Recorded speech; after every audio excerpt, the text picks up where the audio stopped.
Itinapon sa kalsada at binaboy ang dangal. Matapos ang balitang bangkarote ang aking kumpanya, habang ang asawa kong si Ricardo ay abala sa pakikipagtalik sa kanyang kerida. Hindi nila alam, ang pagbagsak ko ay isang patibong lamang upang litsunin ang kanilang kasakiman at bawiin ang bawat sentimo ng aking imperyo. Kapag ang pulubing minaliit ninyo ang siyang bumalik bilang may-ari ng inyong buong pagkatao, saang impyerno kayo magtatago? Ang bawat sulok ng mansyon ng mga De Villa sa Forbes Park ay sumisigaw ng karangyaan. Mula sa sahig na gawa sa Italian marble hanggang sa naglalakihang chandelier na gawa sa purong kristal, ang lahat ay tila isang obra maestra. Ngunit para kay Celestina Reyes de Villa, ang lahat ng ito ay pader lamang ng isang ginintuang hawla. Dahan-dahan niyang inayos ang mga puting rosas sa isang mamamahaling florera sa gitna ng kanilang grand dining table. White roses. Ito ang laging ibinibigay sa kanya ni Ricardo noong sila'y magkasintahan pa lamang. Isang simbolo raw ng dalisay nilang pag-ibig. Ngayon, siya na ang bumibili ng mga ito sa pag-asang maaalala pa rin ng asawa ang kahulugan nito. Ngayong gabi, bulong niya sa sarili. Isang pilit ng ngiti ang gumuhit sa kanyang mga labi. Ngayong gabi, magiging maayos ang lahat. Ito ang kanilang ika-5 anibersaryo. Naghanda siya ng isang espesyal na hapunan. Ang paboritong steak ni Ricardo, ang pinakamahal na alak, at siya, nakasuot ng isang simpleng sutlang bestida na alam niyang gustong-gusto ng asawa.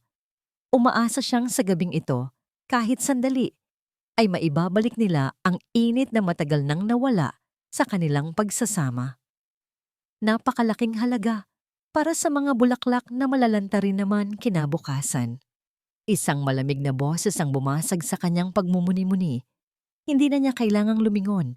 Kilalang-kilala niya ang boses na yon, ang boses ng kanyang biyenan, si Doña Matilde de Villa. Nakatayo ito sa may pintuan ng dining hall, nakapameywang, ang mga matay matalas na sinusuri, ang bawat galaw niya. "Good evening po, Mama."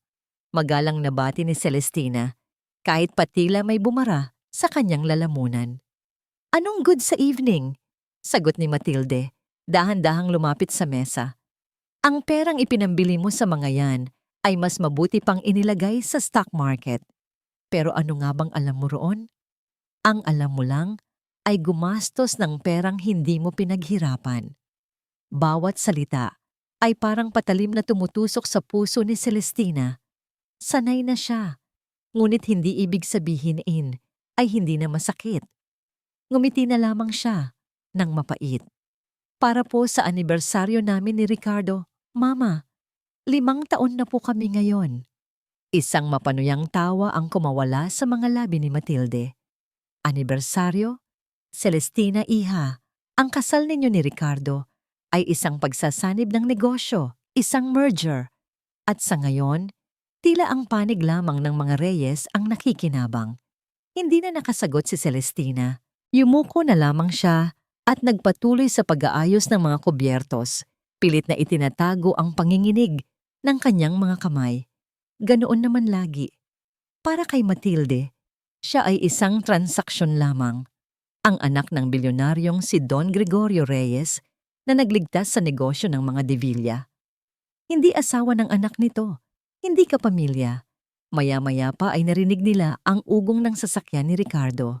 Isang munting pag-asa ang sumilay sa puso ni Celestina. Tumayo siya ng tuwid, inayos ang kanyang damit, at sinalubong ang asawa sa pinto. Bumukas ang pinto at pumasok si Ricardo. Abala sa kanyang cellphone. Guwapo pa rin ito tulad ng dati, sa suot nitong mamahaling business suit, ngunit ang mga mata nito ay tila laging pagod at malayo. "Welcome home, mahal. Happy anniversary." Malambing na bati ni Celestina, akmang hahalik sa pisngi nito. Ngunit iniwas ni Ricardo ang mukha, hindi man lang inaalis ang tingin sa screen ng telepono. "I'm tired, Tina. Maraming problema sa opisina." Dire-diretso itong naglakad papasok, inilapag ang briefcase sa isang upuan. "Naghanda ako ng paborito mo." Sabi ni Celestina, sinusundan nito. Mamaya na, may kailangan lang akong tapusing email. Ang munting pag-asang kanina'y sumilay ay bigla na lamang naglaho. Napalitan ito ng pamilyar na kirot. Tiningnan niya ang asawa na naupo sa sala, ang daliri walang tigil sa pagtipa sa telepono. Hindi man lang nito napansin ang kanyang ayos, ang mga bulaklak o ang espesyal na hapunan na inihanda niya. Para siyang hangin na hindi nakikita. Ang hapunan ay naging isang tahimik na pagdurusa. Si Ricardo ay kumain ng mabilis. Ang isip ay tila nasa kung saan. Si Matilde naman ay paminsan-minsan ay nagpaparinig tungkol sa mga gastusin sa bahay.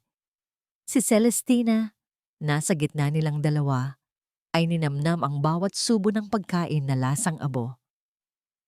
Sa background, nakabukas ang telebisyon sa isang business news channel. Ito ang laging pinapanood ni Ricardo habang kumakain. Isang ingay na nagsisilbing harang upang hindi na sila kailangan pang mag-usap. Nasa kalagitnaan na sila ng pagkain nang biglang mag-flash sa screen ang breaking news. Isang malawakang investigasyon ang kasalukuyang isinasagawa sa isa sa pinakamalaking korporasyon sa bansa, ang Reyes Prime Holdings, sabi ng news anchor. Ayon sa aming source, nahaharap ang kumpanya sa posibleng pagkalugi dahil sa ilang questionable deals na natuklasan kamakailan. Natigilan si Celestina. Nabitawan niya ang kanyang kutsara at tinidor. Ang tunog ng pagbagsak nito sa plato ay tila isang malakas na kulog sa gitna ng biglaang katahimikan. Reyes Prime Holdings, ang kumpanya ng kanyang ama, ang pundasyon ng kanilang pamilya. Ang kanyang mga mata ay agad na napako sa screen, hindi makapaniwala sa naririnig. Hindi maari. Ang kanyang ama, si Don Gregorio, ay isang henyo sa pagnenegosyo. Imposibleng mangyari ito. Dahan-dahan, inilipat niya ang kanyang tingin kay Ricardo. Naghahanap ng kahit anong bahid ng suporta o pag-aalala. Ngunit ang nakita niya ay isang mukha na hindi niya makilala. Ang dating pagod na ekspresyon nito ay napalitan ng matinding pagkalkula. Ang mga mata nito ay matalas, malamig, at tila sinusuri siya hindi bilang asawa, kundi bilang isang investment na biglang bumagsak ang halaga. Pati si Doña Matilde ay natigilan. Ang mga mata ay nanlalaki habang nakatingin sa screen, pagkatapos ay kay Celestina.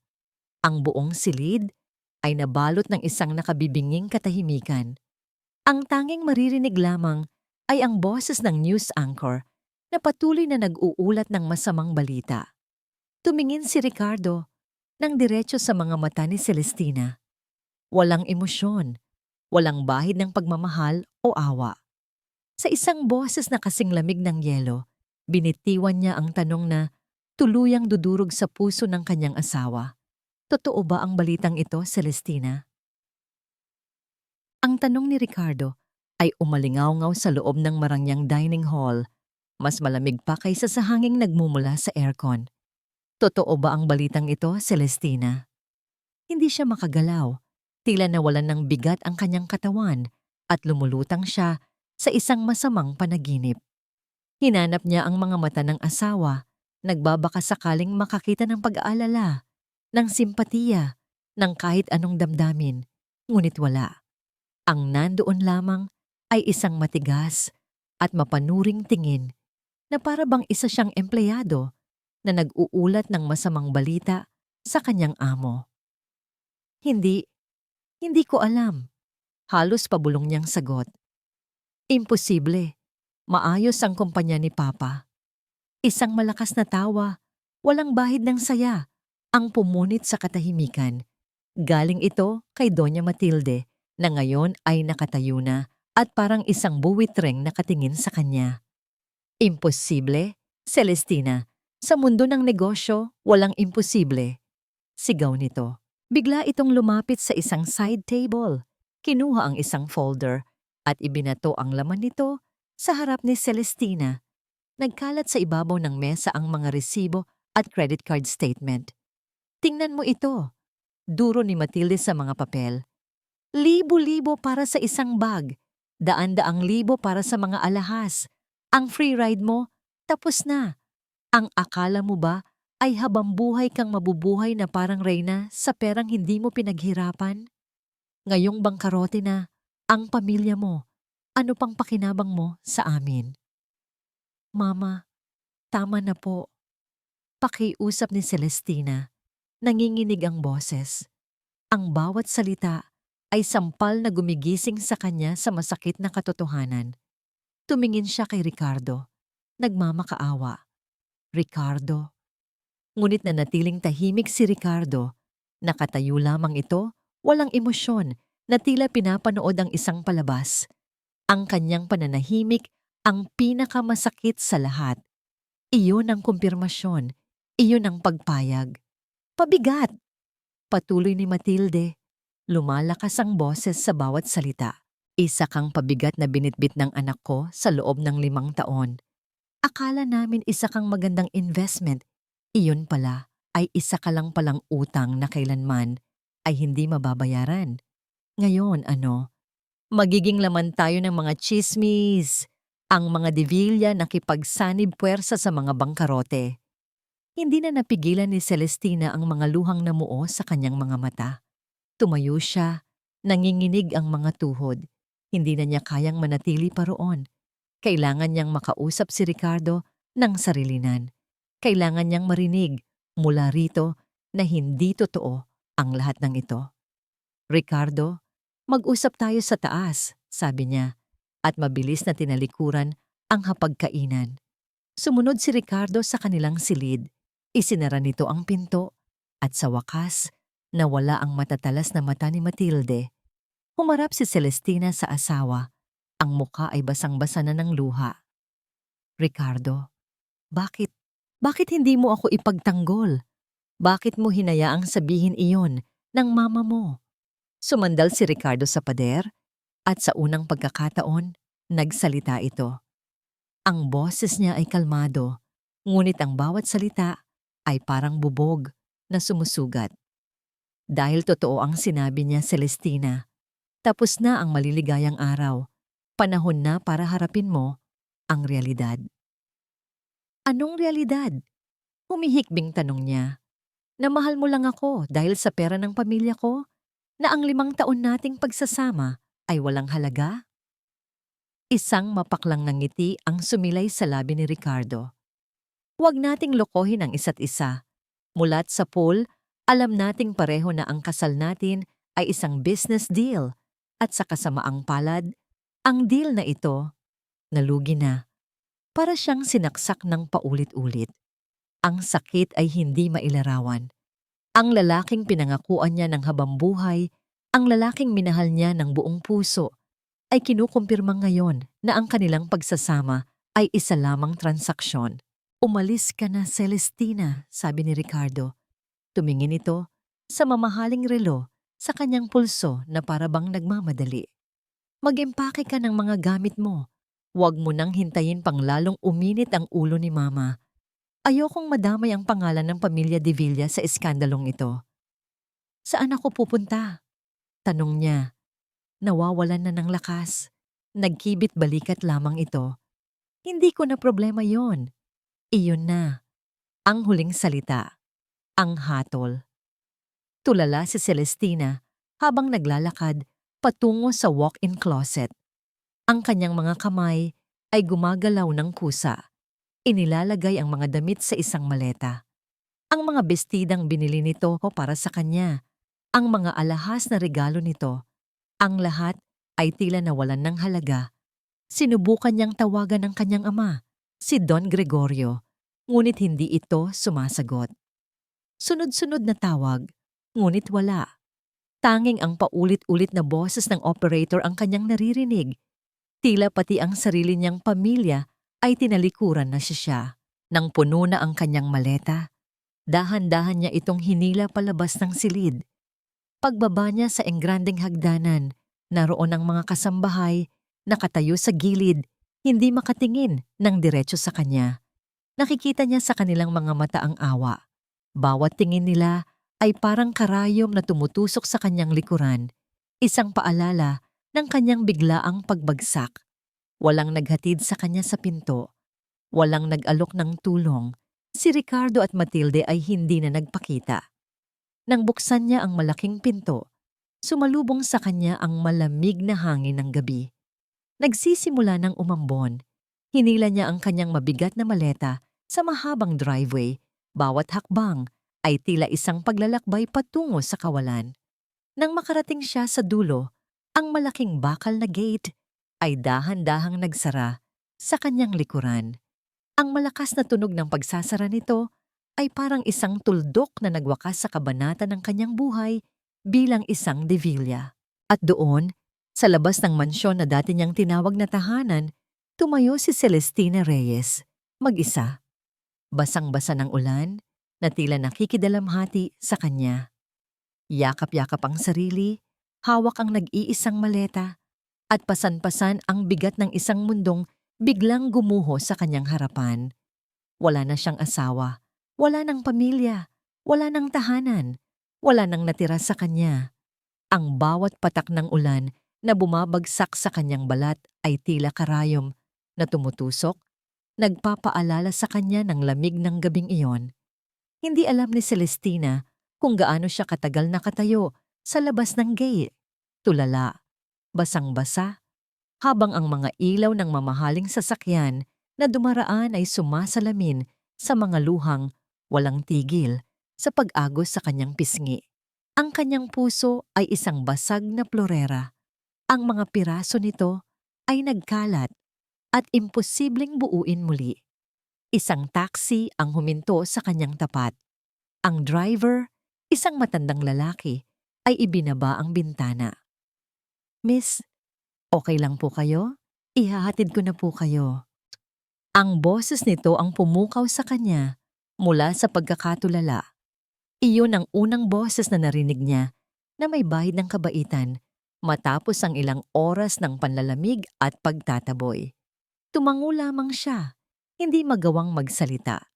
Tinulungan siya ng driver na isakay ang mabigat na maleta sa likod ng sasakyan. Pagpasok niya sa loob, ang amoy ng lumang air freshener at ang init mula sa makina ng sasakyan ang sumalubong sa kanya. Isang mundong napakalayo sa amoy ng leather at mamahaling pabango sa loob ng mga kotse ng mga Devilla. "Saan po tayo, ma'am?" tanong ng driver. At doon, isang alaala ang biglang pumasok sa kanyang isip. Isang bagay na halos nakalimutan na niya. Isang address sa Taguig na ibinigay sa kanya ng kanyang ama noong ikinasal siya. "Ito ang sayo, anak," sabi ni Don Gregorio noon. "Isang munting lugar na matatawagan mong sarili mo, anuman ang mangyari." Ibinigay niya ang address sa driver. Sa buong biyahe, nakatingin lamang siya sa bintana. Ang mga gusali ng Makati ay nagliliwanag sa gitna ng dilim, mga monumento ng ambisyon at kapangyarihan. Dati, ang mga ilaw na yon ay simbolo ng kanyang buhay. Ngayon, mga paalala na lamang sila ng isang mundong hindi na siya kabilang. Ang condo unit ay nasa isang simpleng gusali. Malinis, ngunit walang karangyaan. Nang buksan niya ang pinto, isang maliit na espasyo ang bumungad sa kanya. Isang sala na kasya lamang ang isang maliit na sofa, isang kusina na may kagamitang sapat lang sa isang tao, at isang silid tulugan. Ang sahig ay malamig na tiles, hindi ang malambot na carpet na kinasanayan niya. Ang hangin ay amoy alikabok, isang palatandaan na matagal na itong hindi nabubuksan. Isinara niya ang pinto at doon, sa kalagitnaan ng katahimikan at kasimplihan ng lugar, tuluyan nang bumigay ang kanyang lakas. Napaupo siya sa sahig, niyakap ang kanyang mga tuhod at humagulgol ng walang tigil. Ang lahat ng sakit, lahat ng galit, lahat ng pagtataksil, lahat ay lumabas sa anyo ng mga luhang tila walang katapusan. Nang maubos na ang kanyang luha, tumayo siya at ginala ang paningin sa lugar. Ito na ang kanyang bagong mundo. Malayo sa Forbes Park, malayo kay Ricardo, malayo sa ginintuang hawla. Habang inaayos niya ang iilang damit na nadala niya sa loob ng maliit na aparador, isang larawan ang nahulog mula sa isa sa mga bulsa ng kanyang bestida. Ito ay isang litrato nila ni Ricardo noong kanilang kasal. Nakangiti sila pareho, mga matang nangangarap ng isang magandang kinabukasan. Tinitigan niya ang mukha ni Ricardo sa litrato, ang ngiti na minahal niya, ang mga matang pinagkatiwalaan niya. Ang lahat pala ay isang kasinungalingan. Sa sobrang sakit, ibinato niya ang picture frame sa pader. Nagkapira-piraso ang salamin nito, tulad ng kanyang puso. Sa gitna ng kanyang paghihinagpis, naalala niya ang isa pang bili ng kanyang ama. Sa ilalim ng kama sa silid na ito, may isang kahon. Isang lumang kahon na may lamang mga bagay mula sa kanyang kabataan. Kinuha niya ito. Nagbabaka sakaling makahanap ng kahit anong magpapagaan sa kanyang dibdib. Sa loob ng kahon, sa ilalim ng mga lumang litrato at sulat, may isang maliit na sobre. Sa labas nito ay nakasulat ang pangalan niya sa sulat kamay ng kanyang ama. Binuksan niya ito. Sa loob ay may isang susi at isang maliit na piraso ng papel. Nakasulat dito ang pangalan ng isang bangko at numero ng isang safe deposit box. Kinabukasan, kahit mabigat ang katawan at maga ang mga mata, pinilit niyang bumangon. Nagsuot siya ng simpleng damit, itinali ang kanyang buhok, at nagpunta sa bangko. Sa bawat hakbang, naroon ang takot. Paano kung wala itong laman? Paano kung ito ay isa lamang malungkot na paalala ng isang buhay na nawala na? Nang buksan ng bank employee ang safe deposit box sa harap niya, isang makapal na folder ang tumambad sa kanya. Nanginginig ang mga kamay na kinuha niya ito. Sa loob, naroon ang mga dokumento, hindi mga sulat o alaala, kundi mga stock certificate, mga titulo ng maliliit na ari-arian, at isang bank statement para sa isang account na nakapangalan sa kanya. Hindi ito kasing laki ng yaman ng mga Reyes o ng mga De Villa, ngunit hindi rin ito maliit. Ito ay isang halaga na kayang bumuhay sa kanya. Isang emergency fund, gaya ng laging sinasabi ng kanyang ama. Isang lihim na yaman na itinago para sa kanya. Habang binabasa niya ang mga dokumento, dahan-dahang tumigil ang pag-agos ng kanyang mga luha. Ang pamilyar na talino na minana niya sa kanyang ama ay nagsimulang gumana. Ang mga numero sa papel ay hindi lamang mga numero. Ang mga ito ay oportunidad. Ang mga ito ay sandata. Ang mga ito ay pag-asa. Ang kanyang mga mata na kanina'y puno ng kalungkutan ay unti-unting nagkaroon ng bagong kislap. Isang kislap ng talino at determinasyon. Hindi pa tapos ang laban. Hindi pa siya talo. Pag-uwi niya sa kanyang maliit na apartment, mayroon ng bagong sigla sa kanyang mga kilos. Inilapag niya ang mga dokumento sa maliit na mesa. Ito ang kanyang unang hakbang. Ang unang hakbang sa pagbuo muli ng kanyang sarili. Binuksan niya ang kanyang laptop na isa sa iilang bagay na nadala niya. Habang naghihintay itong mag-boot, isang pamilyar na tunog ng email notification ang kanyang narinig. Galing ito sa isang law firm na hindi niya kilala. Binuksan niya ang email. Ang mga salita ay tila mga suntok sa kanyang mukha. Dear Mrs. De Villa, this is to formally inform you that our client, Mr. Ricardo De Villa, has filed for divorce. As part of the preliminary agreement, you are requested to sign the attached waiver, forfeiting any and all claims to the assets and properties of the De Villa family. Napatitig siya sa screen. Matapos siyang itaboy na parang aso, matapos siyang talikuran sa pinakamasakit na paraan, gusto pa nilang siguraduhin na wala siyang makukuha. Gusto nilang legal na ibaon siya sa lupa. Tumingin siya sa malamig at aroganteng email sa kanyang screen. Pagkatapos, tumingin siya sa mga dokumentong nakakalat sa kanyang mesa. Ang mga stock certificate, ang mga titulo, ang patunay ng kanyang lihim na lakas. Isang ngiti ang dahan-dahang gumuhit sa kanyang mga labi. Hindi ito isang masayang nasang ngiti. Ito ay isang nangiting mapait. puno ng sakit. Ngunit sa ilalim nito, may nag-aalab na apoy. Isang nangiting nagsasabing, "Akala ninyo, tapos na ako." Ito ay isang nangiting nagbabadya ng isang bagong simula at isang matinding paghihiganti.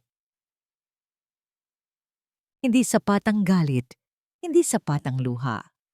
Kailangan ni Celestina ng mga sagot.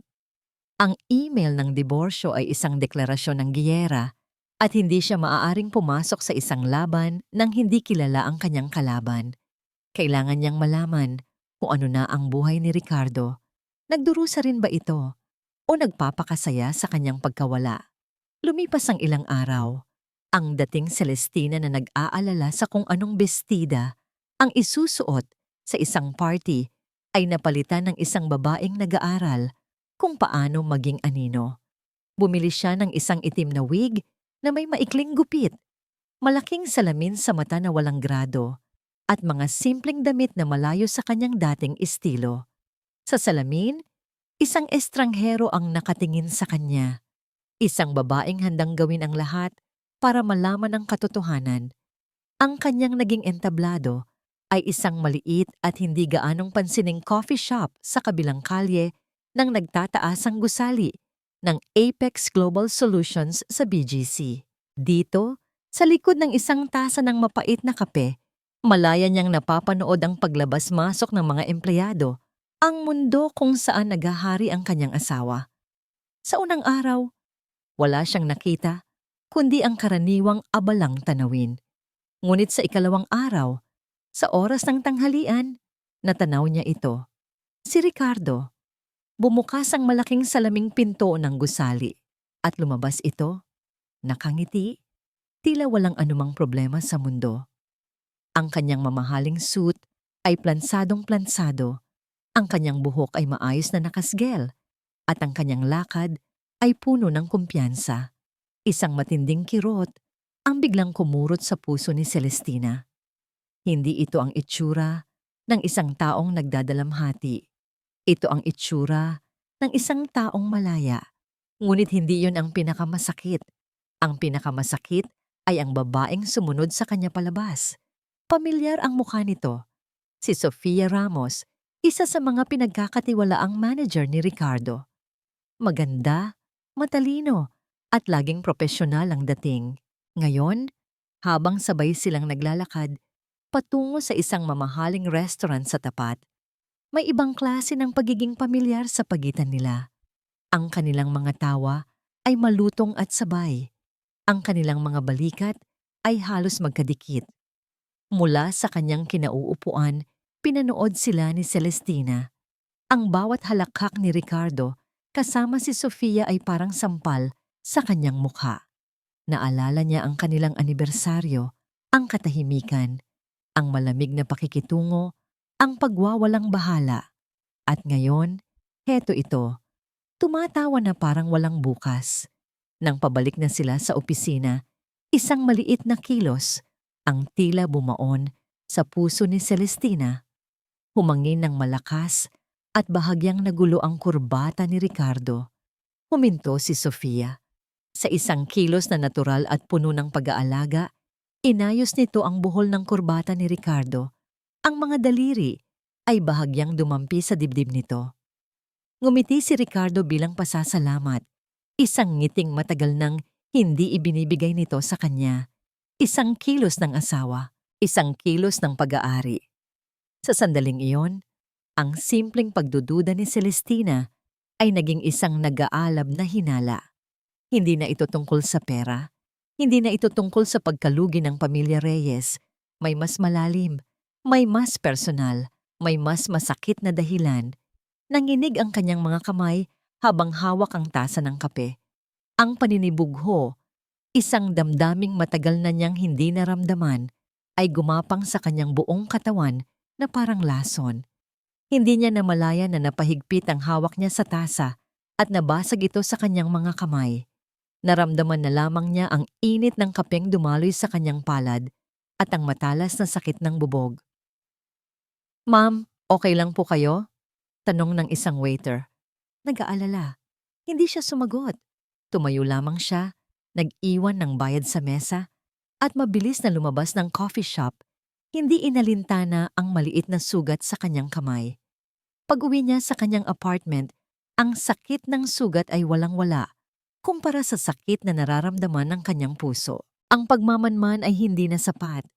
Kailangan niya ng pruweba, kailangan niya ng profesional na tulong.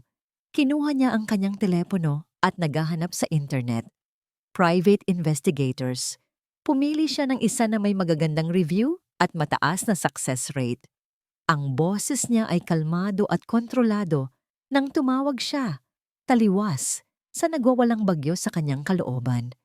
I need information on 2 people, sabi niya sa investigador sa kabilang linya. Ricardo de Villa and Sofia Ramos. I want to know everything.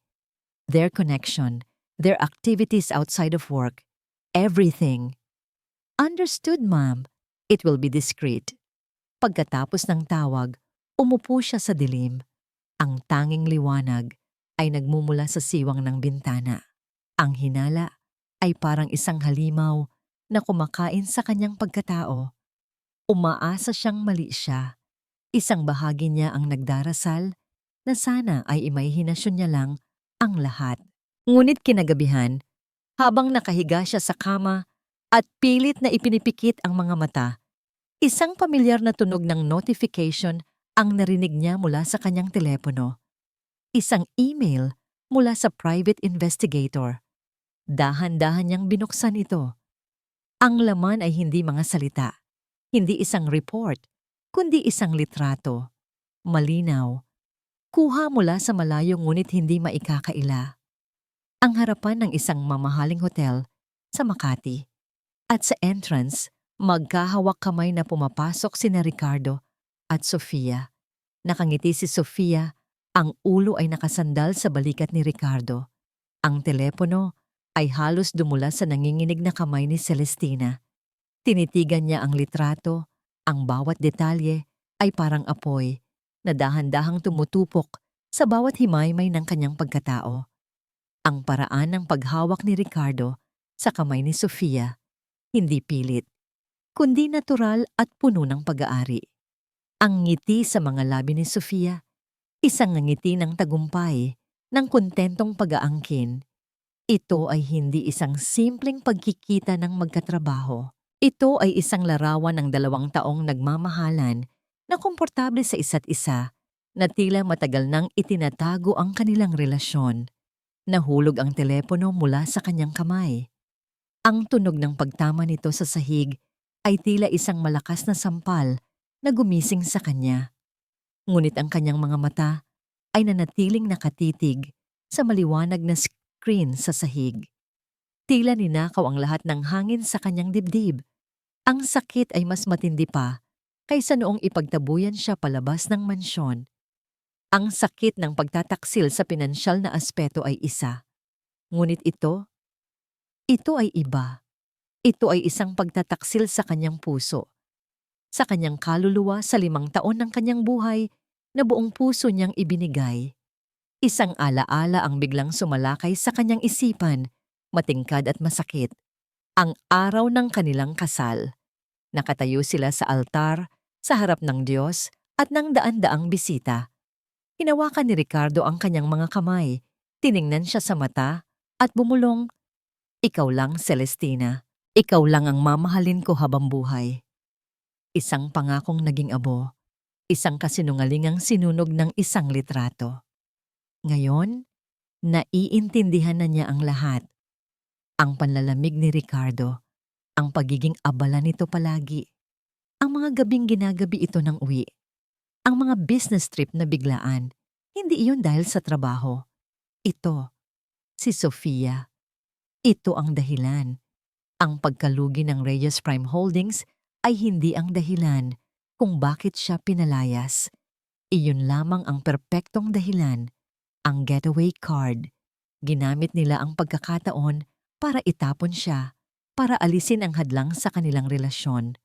Doon, sa gitna ng kanyang maliit at tahimik na apartment, nagsimulang tumulo ang kanyang mga luha. Ngunit hindi ito ang malalamig na luha ng kalungkutan na iniyak niya noong unang gabi. Ito ay mainit na luha ng matinding galit. Isang galit na nagsimulang mag-alab mula sa kaibuturan ng kanyang pagkatao, tinutupok ang lahat ng natitirang pagmamahal at pag-asa para kay Ricardo. Hindi lang nila siya itinapon, plinano nila ito. Pinagmukha siyang kawawa. Pinagtawanan nila siya sa likod ng kanyang mga mata habang siya, na isang hangal na asawa, ay naghahanda pa ng engranding hapunan para sa kanilang anibersaryo. Pinunasan niya ang kanyang mga luha. Dinampot niya ang telepono mula sa sahig. Hindi na nanginginig ang kanyang mga kamay. Sa halip, ang mga ito ay matatag, nakakuyom sa isang determinasyon na hindi pa niya naramdaman kailanman. Tiningnan niya muli ang litrato. Ngunit ngayon, hindi na bilang isang asawang nasasaktan. Tinitingnan niya ito bilang isang general na pinag-aaralan ng kanyang mga kalaban. Sina Ricardo at Sofia. Sila ang mga anino ng pagkakanulo at dadalhin niya sila sa liwanag. Ang huling luha na papatak para kay Ricardo de Villa ay tumulo na. Dahil sa gabing iyon, namatay na ang Celestinang asawa, ang Celestinang martir. At mula sa kanyang abo, isang bagong nilalang ang isinilang. Isang nilalang na hindi naiiyak. Isang nilalang na maniningil. Ang galit ay isang makapangyarihang panggatong. Kinabukasan, ang Celestinang gumising ay hindi na ang babaeng nagtatago sa likod ng wig at salamin. Siya ay isang estratehista. Ang kanyang maliit na apartment ay hindi na isang kanlungan ng kalungkutan, kundi isang war room. Ikinalat niya sa maliit na dining table ang lahat ng dokumento mula sa safe deposit box, ang mga stock certificate, ang mga titulo ng ari-arian, ang bank statement. Sa gitna ng lahat ng ito, inilagay niya ang pinakabagong quarterly financial report ng Apex Global Solutions na na-download niya mula sa internet. Ang kanyang sala ay naging isang silid na puno ng mga numero, mga graph, at mga pangalan ng kumpanya na isinulat niya sa isang whiteboard. Ang bawat numero ay isang sundalo. Ang bawat kumpanya ay isang teritoryo. At siya ang general na nagpaplano ng kanyang opensiba. Kung ang Apex Global ang kaharian mo, Ricardo, bulong niya sa sarili habang tinititigan ang litrato ni Ricardo sa report. Papasukin kita hindi sa pamamagitan ng malaking pinto, kundi sa pamamagitan ng mga sikretong daanan na hindi mo alam na umiiral. Ang kanyang unang hakbang ay gawing likido ang kanyang mga asset. Ipinagbili niya ang iilang maliliit na ari-arian na nakapangalan sa kanya at ang mga non-performing stocks. Ang lahat ng pera ay pinagsama niya sa isang account. Pagkatapos, gumawa siya ng isang bagay na itinuro sa kanya ng kanyang ama noong bata pa siya. Ang sining ng pagtatago sa likod ng mga korporasyon. Sa tulong ng isang respetadong law firm na matagal nang tapat sa pamilya Reyes, nagtayo siya ng isang shell corporation, isang kumpanyang may malinis na pangalan, walang koneksyon sa mga Reyes, at tila isang bagong manlalaro lamang sa mundo ng pamumuhunan. Pinangalanan niya itong Phoenix Legacy Holdings. Phoenix, isang ibon na muling nabubuhay mula sa sarili nitong abo. At Legacy, isang paalala sa lahat ng itinuro sa kanya ng kanyang ama. Gamit ang Phoenix Legacy, sinimulan niya ang kanyang tahimik na pag-atake. Gusto kong bilhin ang lahat ng available na shares ng Apex Global sa market, pero gawin ninyo ito ng dahan-dahan. Utos niya sa kanyang stockbroker sa telepono. Ang boses niya ay kalmado, ngunit may bigat ng awtoridad. Ayokong makalikha ng anumang ingay. Gamitin ninyo ang iba't ibang broker. Hati-hatiin ang pagbili. Ang gusto ko ay magmukha itong mga maliliit at hindi magkakaugnay na transaksyon. Araw at gabi, ang naging mundo niya ay ang pag-aaral sa Apex Global. Binasa niya ang bawat financial statement mula sa nakaraang 5 taon. Bawat press release, bawat balita. Kinabisado niya ang mga pangalan ng board members, ang mga major A, at ang kanilang mga kahinaan.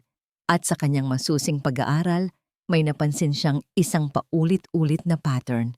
Isang bagay na hindi makikita ng isang ordinaryong mambabasa ng financial report. Mayroong isang serye ng malalaking bayarin sa ilalim ng consultancy and supply services na ibinibigay sa ilang maliliit at hindi kilalang mga kumpanya. Ang mga bayarin na ito ay nagsimulang lumaki eksakto 2 taon na ang nakalipas, panahon kung kailan nagsimulang manlamig si Ricardo sa kanya. Masyadong malinis. Bulong niya habang tinitingnan ang mga pangalan ng mga supplier. Walang online presence, walang track record, mga multo. Sa gabi, habang ang buong syudad ay natutulog, si Celestina ay gising na gising. Ang kape ang naging kanyang matalik na kaibigan. Ang mga numero ang kanyang naging aliw. Naalala niya ang isang mahalagang aral mula kay Don Gregorio. Anak, ang mga numero ay hindi nagsisinungaling. Sabi nito sa kanya isang hapon habang tinuturuan siyang magbasa ng balance sheet. Ngunit marunong silang magtago ng sikreto. Hanapin mo ang kwento sa likod ng mga numero at malalaman mo ang katotohanan. Ang kwento na nakikita niya ngayon ay isang kwento ng pandaraya. Isang kwento ng pagnanakaw. Pinagsama-sama niya ang mga pangalan ng mga ghost company at sinimulan ang kanyang sariling investigasyon online. Walang masyadong impormasyon, gaya ng inaasahan niya. Ngunit nang hukayin niya ng mas malalim ang Public Business Registration Records, isang pangalan ang lumitaw bilang isa sa mga incorporator ng pinakamalaking supplier. Isang pangalan na nagpatigil sa kanyang paghinga. Hindi ito De Villa, hindi ito Ramos, ngunit ang apelyido ay pamilyar. Kinuha niya ang report ng private investigator tungkol kay Sofia Ramos. Naroon sa listahan ng mga kamag-anak nito, isang pinsan. Ang pangalan ng pinsan na yon ay eksaktong tumutugma sa pangalan ng incorporator. Isang matagumpay na ngiti ang sumilay sa kanyang mga labi. Ito na yon, ang connection, ang ebidensya. Hindi lang sila magnanakaw ng pag-ibig, magnanakaw din sila ng pera. Pera ng kumpanya. Napasandal siya sa kanyang upuan. Ang isip ay lumilipad. Ito na ang sandata na kailangan niya. Hindi lang niya sila sisirain sa mata ng publiko. Sisirain niya sila sa mundo kung saan ang reputasyon at tiwala ang pinakamahalagang yaman. Tumingin siya sa whiteboard. Sa ilalim ng pangalan ni Ricardo at Sofia, isinulat niya ang mga salitang embezzlement, corporate fraud. Ang plano niya ay nagbago. Hindi na lamang ito tungkol sa pagkuha ng kontrol sa kumpanya. Ito ay tungkol sa paglalatag ng isang bitag. Isang perpektong bitag kung saan sila mismo ang maglalakad papasok. Dala-dala ang kanilang kasakiman. Hanggang sa huli na ang lahat para umatras. Kinuha niya ang kanyang telepono at muling tinawagan ang kanyang broker. May pagbabago sa plano. Sabi niya, ang boses ay matatag at puno ng panganib. Gusto kong bilisan ang pagbili, doblehin ang effort, at simulan ninyong magpakalat ng tsismis.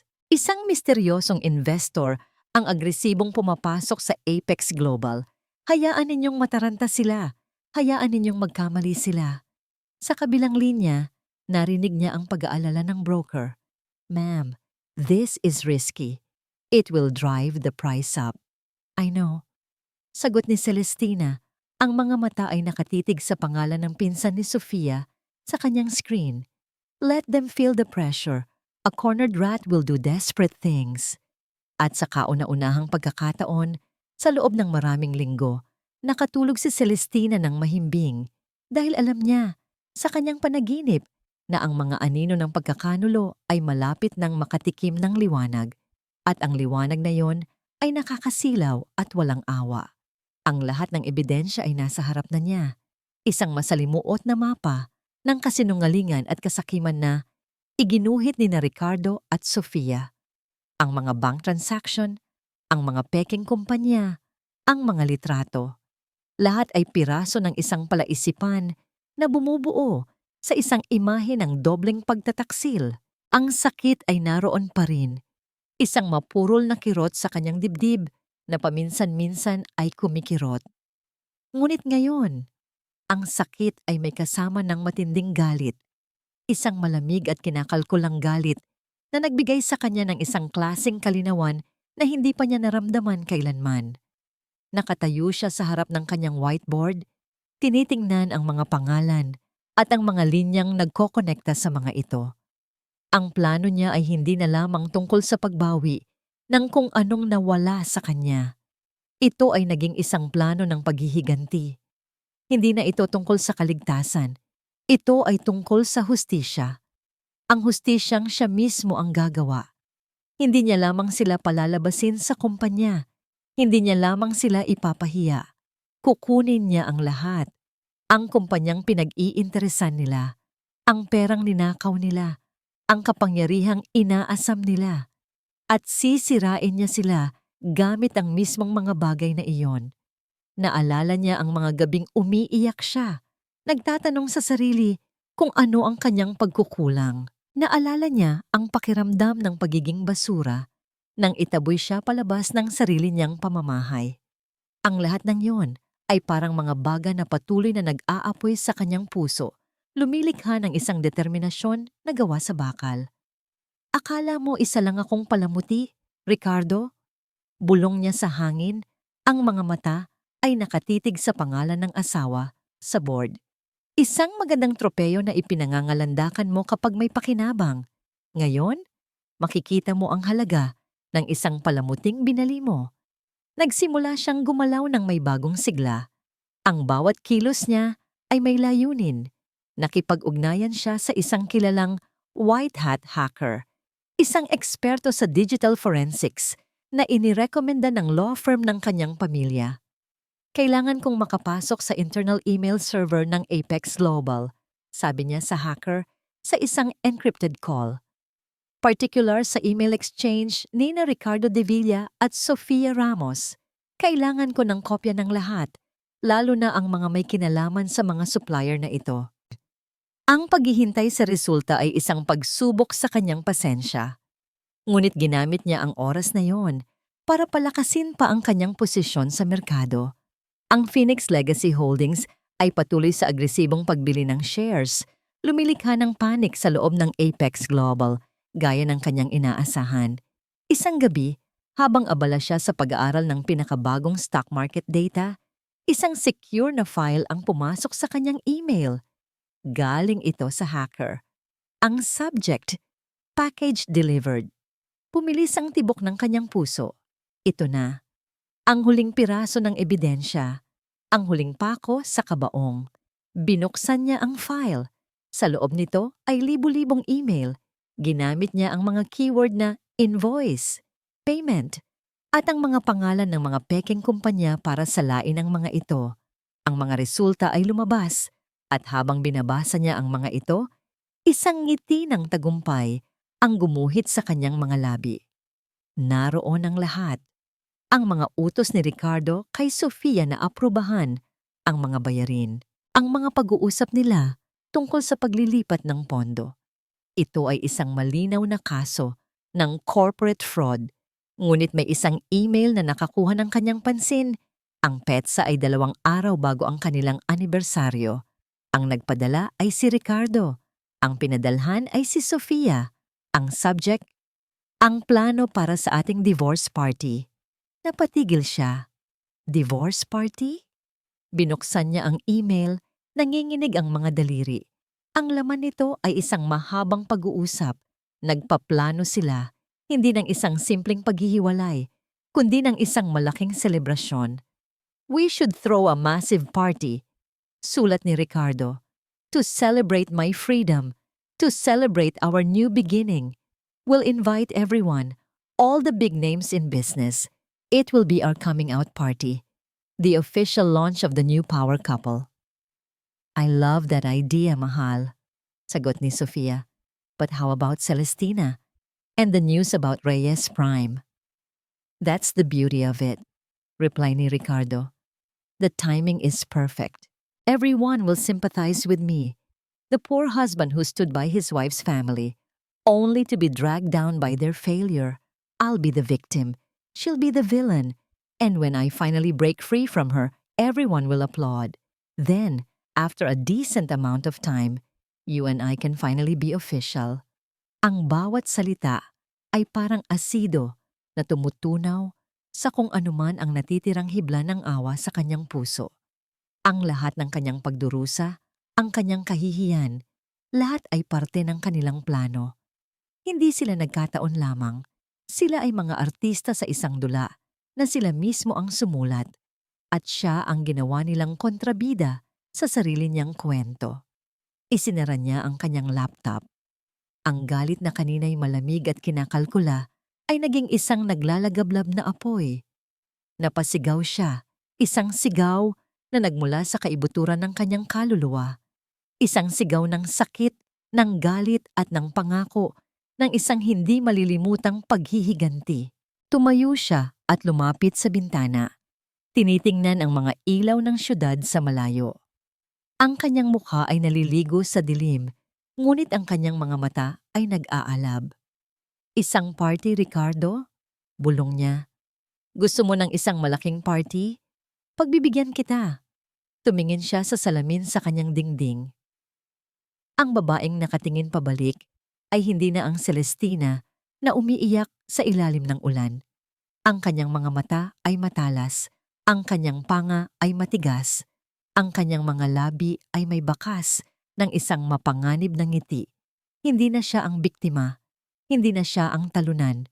Siya na ngayon ang mangangaso at ang dalawang taksil na yon na abala sa pagpaplano ng kanilang selebrasyon ay hindi alam na sila na ang puntirya. Sila na naghahanda para sa kanilang paglipad ay hindi alam na ang kanilang mga pakpak ay malapit ng putulin ng babaeng itinapon nila mula sa langit. Ang laro ay nagsimula na at sa larong ito, si Celestina Reyes ang magtatakda ng mga patakaran. Ang buhay ay hindi pa naging ganito kasarap para kay Ricardo de Villa. Sa wakas, malaya na siya. Malaya mula sa anino ni Don Gregorio Reyes. Malaya mula sa obligasyon na magpanggap na masaya sa isang kasal na para sa kanya ay isa lamang hagdan paakyat. Nakatayo siya sa harap ng malaking salamin sa kanyang opisina sa pinakatuktok ng gusali ng Apex Global. Tinitingnan ng abalang syudad sa ibaba. Ito ang kanyang kaharian. At sa wakas, solo na niya ito. Perfect, bulong niya sa sarili habang inaayos ang kanyang mamahaling sutlang kurbata. Ang bawat kilos niya ay puno ng kumpiyansa. Siya ang biktima sa mata ng publiko. Ang matapat na asawa na sinubukang iligtas ang pamilya ng kanyang napariwarang asawa. Ang mga kaibigan niya sa business circle ay nagpapadala ng mga mensahe ng pakikiramay na sa likod ay may halong paghanga sa kanyang katatagan. Pumasok si Sofia sa kanyang opisina nang hindi kumakatok. Isang pribilehiyong siya lang ang mayroon. May dala itong 2 tasa ng kape. Inabot niya ang isa kay Ricardo at hinalikan ito sa pisngi. Good morning, Mr. CEO. Malambing nitong sabi. Ang boses nito ay musika sa kanyang pandinig. Isang tunog na nagpapatunay na tama ang lahat ng kanyang desisyon. Good morning, my queen. Sagot ni Ricardo, hinapit ito sa baywang. Kamusta ang paghahanda para sa ating party? Everything is set, sabi ni Sofia, ang mga mata ay nagniningning. The grand ballroom of the peninsula, the best catering. All our friends will be there. It will be the talk of the town. Nagyakapan sila, nagpapakasasa sa tagumpay.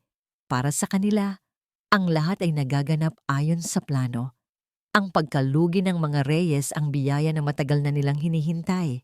At si Celestina, isa na lamang siyang malayong alaala, isang talunan na marahil ay umiiyak pa rin sa isang madilim na sulok. Wala ka na bang balita sa kanya? Tanong ni Sofia na tila nabasa ang kanyang iniisip. Umiling si Ricardo, isang mapanuyang mamangiti ang gumuhit sa kanyang labi. Wala. At wala na akong pakialam. The lawyers are handling it. Once she signs the papers, she'll be officially out of my life with nothing. Ngunit sa kabila ng kanyang kayabangan, may isang maliit na bagay na gumugulo sa kanyang isipan nitong mga nakaraang linggo. Isang bagay na pilit niyang isinasantabi. Mamaya, sa isang emergency board meeting, ang maliit na bagay na yon ay lumaki at naging isang malaking problema. Ano ang ibig mong sabihin na hindi natin alam kung sino ang bumibili? Galit na tanong ni Ricardo sa kanilang Chief Financial Officer. Mr. De Villa, they are using multiple brokerage firms. It's a classic hostile takeover tactic. Paliwanag ng CFO, pawis na pawis. The purchases are aggressive and strategic. This isn't a small player. This is someone with deep pockets and a clear agenda. Isang alon ng kaba ang biglang gumapang sa dibdib ni Ricardo. Hostile takeover. Sa kanyang pamumuno, imposible. Find out who it is. Sigaw niya. Ang boses ay umaling-awngaw sa buong boardroom. I want a name. Ngunit walang pangalang lumabas. Ang misteryosong investor ay parang isang multo, isang anino na dahan-dahang sinasakop ang kanyang teritoryo. Ang presyo ng shares ng Apex ay tumataas at kasabay nito, ang pressure sa kanya. Ang mga miyembro ng board na dati humahanga sa kanya ay nagsisimula ng magpakita ng pag-aalala. Ricardo, kailangan nating gawin ang isang bagay, sabi ni Matilde sa kanya sa telepono ng gabing iyon. Ang boses ng kanyang ina ay puno ng pag-aalala na wala na ang dating kayabangan. Naririnig ko ang mga bulong-bulungan sa mga kaibigan ko. May isang malaking isda na gustong lunukin ang Apex. I'm handling it, ma, sagot ni Ricardo. Pilit na pinapakalma ang sarili. Ngunit sa loob-loob niya, ang kumpiyansa ay napapalitan na ng takot. Sino? Sino ang kalaban niya? Isa ba ito sa mga karibal niya sa industriya? Gabi-gabi, hindi na siya makatulog ng maayos. Ang bawat pagbabago sa stock market ay kanyang binabantayan. Sinubukan niyang gamitin ang kanyang mga koneksyon para alamin kung sino ang nasa likod ng Phoenix Legacy Holdings, ngunit lahat ay bumabalik na bigo. Ang kumpanya ay parang isang pader na hindi mapasok. Ricardo, napapansin ko, palagi ka ng balisa, sabi ni Sofia isang gabi habang naghahaponan sila. Hinawakan nito ang kanyang kamay. Huwag kang mag-alala. Malalagpasan din natin ito. Pagkatapos ng party, magiging mas maayos ang lahat. Tumango lamang si Ricardo, ngunit ang kanyang isip ay nasa kung saan. Ang party. Oo, ang party. Iyon ang kailangan niya. Isang gabi para ipakita sa lahat na siya pa rin ang may kontrol, na malakas pa rin siya, na hindi siya natitinag. Ngunit isang hapon, habang abala siya sa kanyang opisina, isang balita ang dumating na halos magpatigil sa kanyang paghinga. Sir? Sabi ng kanyang sekretarya sa intercom. Ang boses ay nanginginig. Tumawag po ang legal department, ang Phoenix Legacy Holdings. Nakakuha na sila ng sapat na shares para humingi ng isang pwesto sa board of directors. Nabitawan ni Ricardo ang ballpen na hawak niya. Isang pwesto sa board. Ibig sabihin, malapit na. Malapit na siyang makaharap kung sino man ang multong ito na sumisira sa kanyang perpektong mundo. Alam na ba nila kung sino ang kakatawan sa kanila? Tanong ni Ricardo. Ang lalamunan ay tuyong-tuyo. Hindi pa po, sir, sagot ng sekretarya. Pero sinabi po nila na magpapakilala sila sa susunod na General Shareholders Meeting. Kailan iyon? Nag-atubili ang sekretarya bago sumagot. Sir, pagkatapos po ng araw ng inyong divorce party. Sa sandaling iyon, isang matinding kilabot ang gumapang sa buong katawan ni Ricardo. Ang timing, masyadong perpekto, masyadong nakakakilabot. Hindi ito maaring maging isang simpleng pagkakataon. Tumingin siya sa labas ng bintana, sa syudad na dati tinitingnan niya ng may pagmamay-ari. Ngayon, ang syudad ay tila isang malaking bitag at pakiramdam niya, ang mga pader ay dahan-dahang sumasara sa kanya. Ang kayabangan ay unti-unting napapalitan ng isang damdaming matagal na niyang hindi naramdaman. Takot. Ang balita, na nakakuha na ng pwesto sa board ang Phoenix Legacy ay mabilis na kumalat. Para kay Celestina, ito ay isang tagumpay, ngunit kasabay nito ay isang malaking panganib. Alam niyang sa puntong ito, gagawin ni Ricardo ang lahat para pigilan siya. Ang laro ay naging mas delikado. Nakatanggap siya ng isang tip mula sa kanyang pinagkakatiwalaang source sa loob ng Apex Global. May isang malaking ari-arian ng kumpanya, isang lupain sa Laguna na may malaking potensyal na bigla ang inilagay sa bentahan. Ang presyo ay kahina-hinalang mababa. Agad na naintindihan ni Celestina ang plano. Sinusubukan nilang isalba ang kumpanya, sabi niya sa sarili habang nakatingin sa mapa ng ari-arian sa kanyang laptop. O mas masahol pa, sinusubukan nilang ilipat ang mga asset ng kumpanya bago pa man ako makapasok. Ito ay isang desperadong hakbang mula sa isang taong dehado na. Sinusubukan ni Ricardo at Sofia na bawasan ang halaga ng kumpanya para hindi na ito maging kaakit-akit sa mga hostile investors. Isa rin itong paraan para makalikom ng pondo at posibleng itago ang mga ninakaw nila.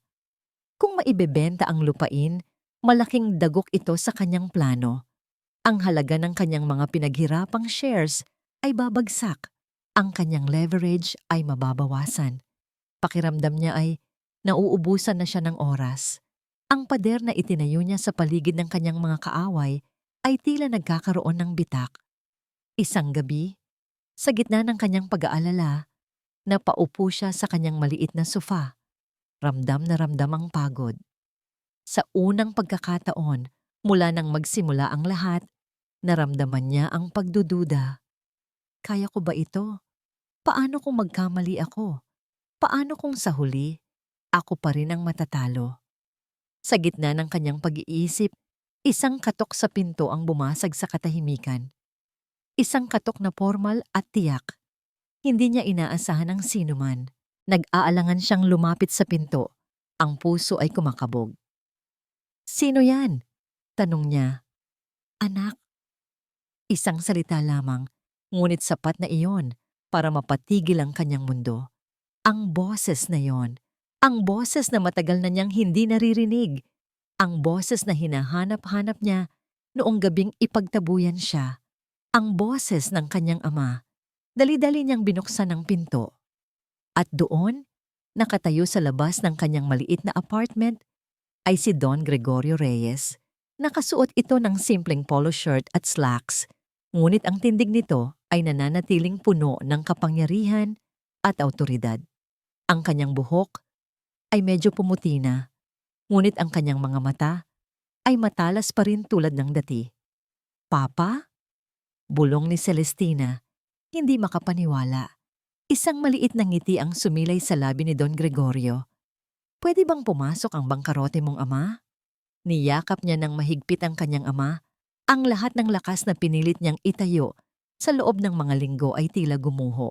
Muli siyang naging ang maliit na batang babae na tumatakbo sa kanyang ama para sa proteksyon. "Bakit ngayon ka lang? Tinawagan kita." Akala ko, shhh, sabi ni Don Gregorio, hinahaplos ang kanyang buhok. "Alam ko, at patawarin mo ako anak. Kailangan mong pagdaanan ito ng mag-isa sa simula. Kailangan mong mahanap ang sarili mong lakas. Nang maghiwalay sila sa pagkakayakap, iginiya siya ng kanyang ama, papasok. Umupo ito sa maliit na sofa na tila ito ay isang trono.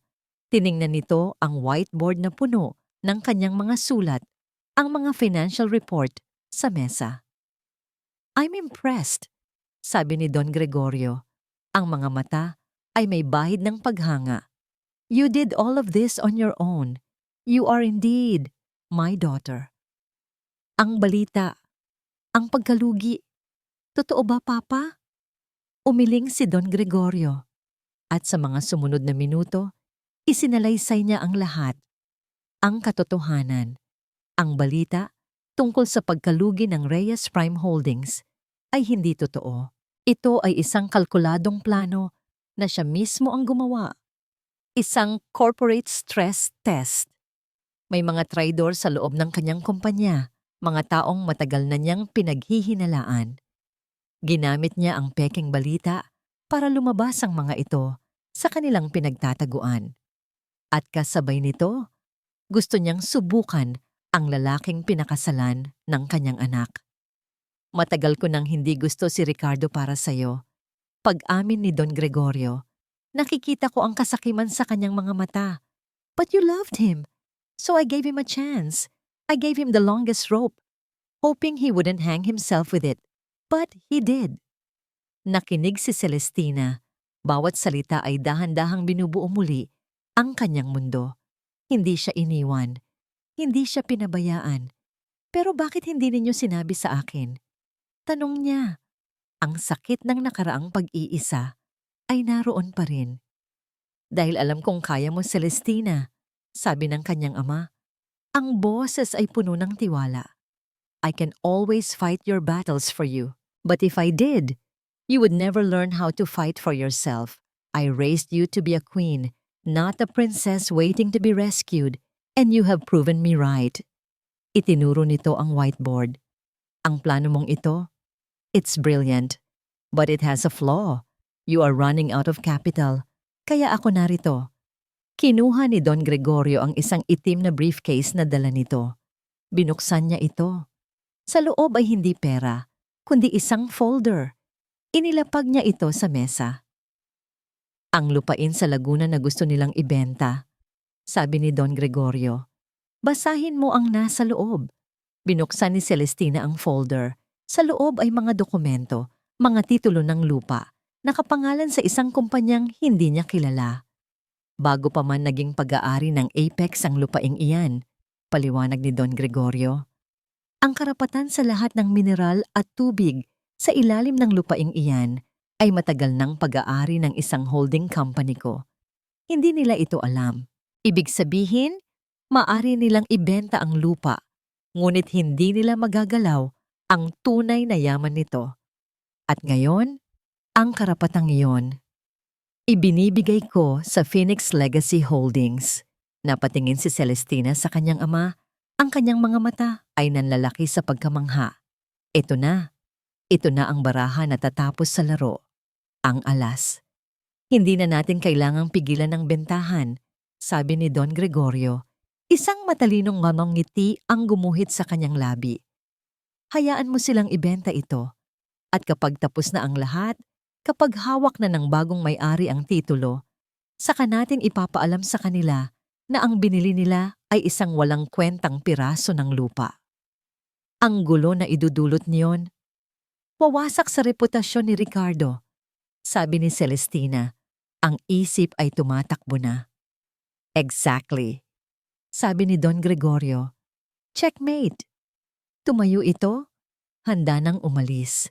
Handa ka na ba, anak? Ang party ng diborsyo na yon, gawin natin itong entablado para sa iyong pagbabalik. Pero papa, paano kung... Pinutol siya ng kanyang ama. Walang paano kung. Mula sa likod sinusuportahan kita. Ang buong lakas ng Reyes Prime Holdings ay nasa likod mo. Ngunit sa entabladong yon, ikaw ang bida. Ikaw ang maghahatid ng huling hatol. Bago ito umalis, huminto ito sa may pinto at lumingon. Nagpadala na ako ng mga imbitasyon sa lahat ng mahalagang tao sa mundo ng negosyo na kilala ko. Gusto nilang lahat na makita ang pagbabalik ng isang Reyes. Naiwan si Celestina sa gitna ng kanyang apartment, hawak-hawak ang folder. Ang pagdududa na kanina'y gumugulo sa kanya ay naglaho na. Ang pagkabigo ay napalitan ng hindi matatawarang lakas. Hindi na siya nag-iisa. Tumingin siya sa labas ng bintana. Ang bagyo ay paparating at siya ang nasa gitna nito. Kalmado, handa, at may hawak na kidlat. Ang mga araw bago ang party ay parang isang tahimik na bagyo. Ang hangin ay mabigat sa mga hindi sinasabing salita at mga nakatagong plano. Para sa dalawang panig, ito ang bisperas ng kanilang pinakamalaking laban. Sa panig ni Ricardo. Sa suite ni Ricardo sa isang 5-star hotel, ang hangin ay puno ng amoy ng mamahaling pabango at kayabangan. Nakatayo siya sa harap ng isang full-length mirror, pinagmamasdan ang kanyang refleksyon. Ang kanyang tuxedo ay gawa ng isang sikat na Italian designer. Perpekto ang lapat sa kanyang katawan. Sa kanyang pulso ay isang bagong-bagong gintong relo, regalo mula kay Sofia. Ano sa tingin mo? Tanong niya kay Sofia na nakaupo sa kama. Pinapanood siya. You look powerful. Sagot ni Sofia, ang mga mata ay sumasamba. Para kang isang hari na handa ng bawiin ang kanyang kaharian. Ngumiti si Ricardo. Ito mismo ang gusto niyang maramdaman. Hari, ang party na ito ang kanyang koronasyon. Ang gabi kung saan ipapakita niya sa buong mundo na ang paghihiwalay kay Celestina ay ang pinakamagandang desisyon na ginawa niya. Natanggap ko na ang final list ng mga bisita, sabi ni Sofia. Kinuha ang isang tablet.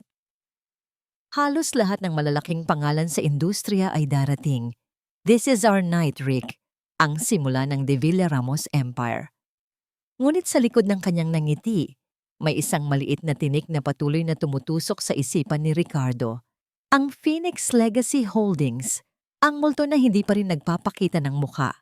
Pilit niyang iwinawaksi ang kaba, sinasabi sa sarili na isa lamang itong pagsubok. Matapos ang gabing ito, haharapin niya ang problemang iyon ng may bagong lakas at suporta mula sa lahat. Relax, mahal, sabi ni Sofia, lumapit at inayos ang kanyang bowtie. Kalimutan mo muna ang trabaho. Ngayong gabi, tayo ang bida. Walang sino man ang makakasira nito. Hinawakan ni Ricardo ang kamay ni Sofia at hinalikan ito. Tama ka. Ngayong gabi, magdiriwang tayo. Ngunit sa kanyang mga mata, may isang bahid ng anino na hindi maikukubli.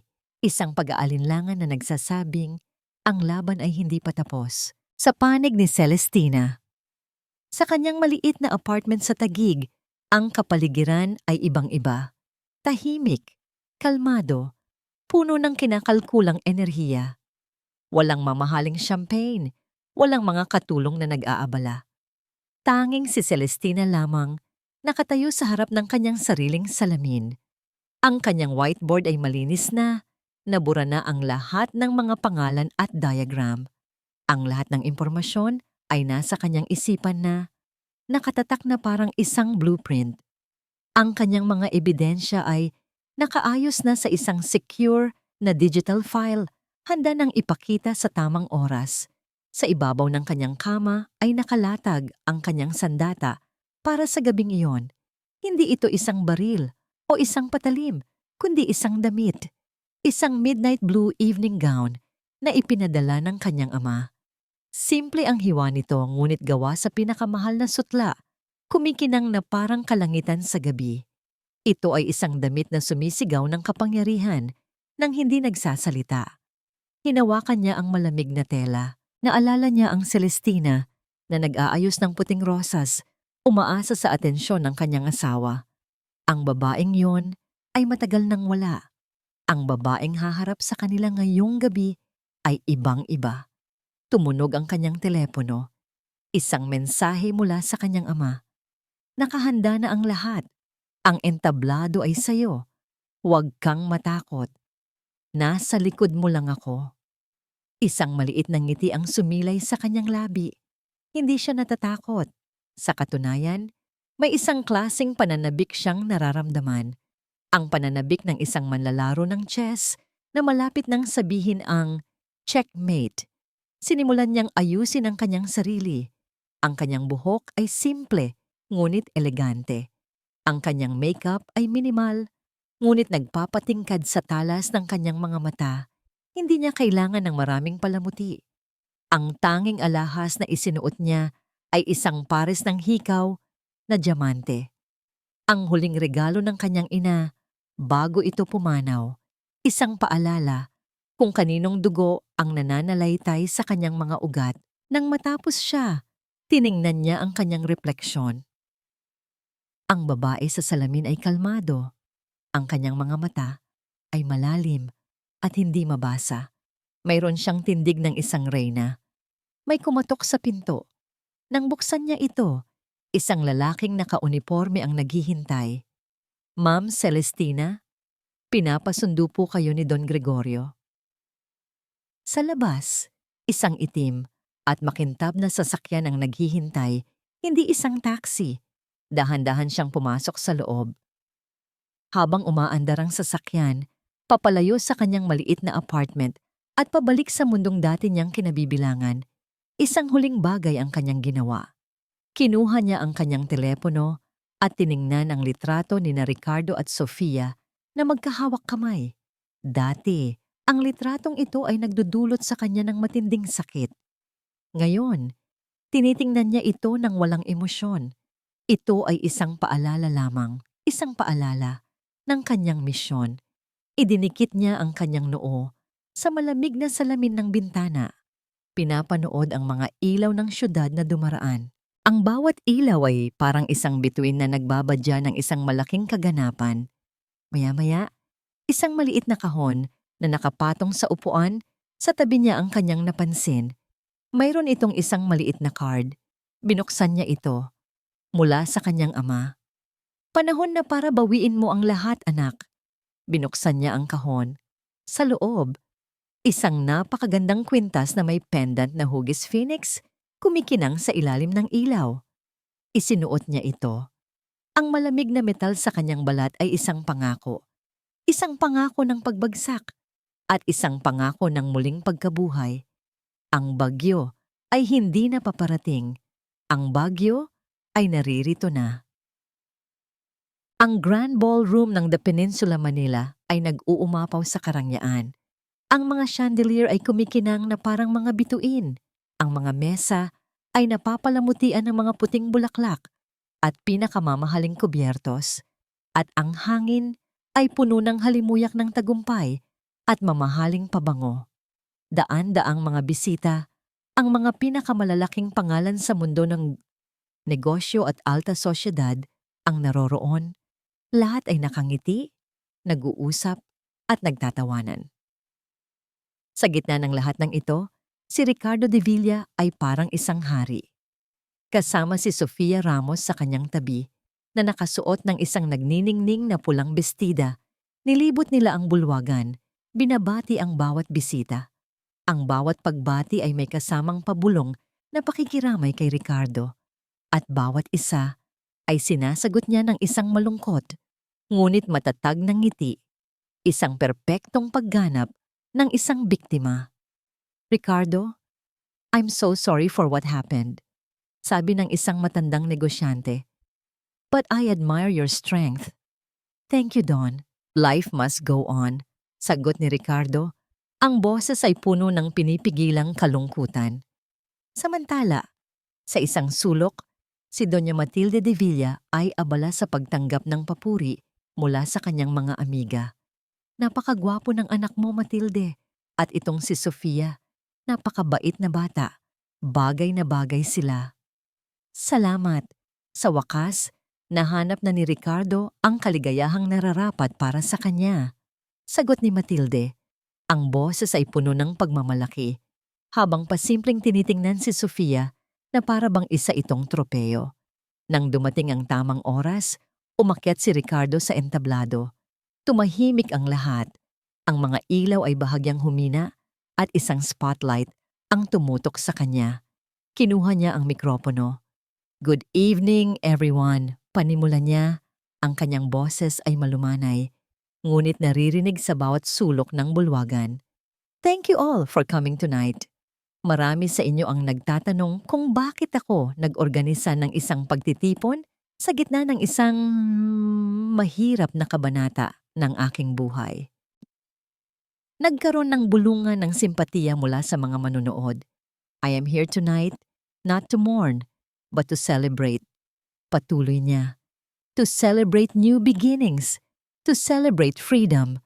Freedom from a past that has done nothing but pull me down. Ang mga salita niya ay maingat na pinili. Walang binabanggit na pangalan. Ngunit malinaw kung sino ang kanyang tinutukoy. Dumating ang isang punto kung saan kailangan mong bitawan ang isang pabigat. Gaano man ito kumikinang sa panlabas. para makalipad ka.